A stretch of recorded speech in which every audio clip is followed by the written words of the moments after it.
Pete was very intent upon having a non-slimy alien.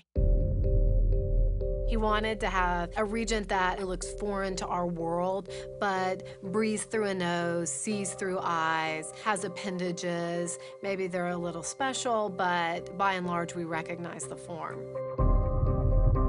When we first started the show, we had one regent that we had to get out, and that was the land commander.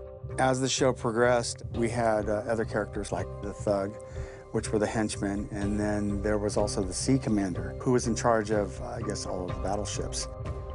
There were a couple of other characters that were created.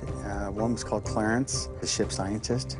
And then also we had the background regents. This is the thug here in its flesh form without any of its armor. And it's neat because this kind of shows you what they're made up of and how their armor integrates with their skin. There's no real edge of where the blend happens. It's just a part of them.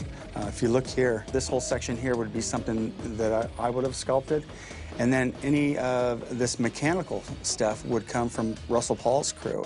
My role was really just to work on the suits of armor, and that was actually really challenging.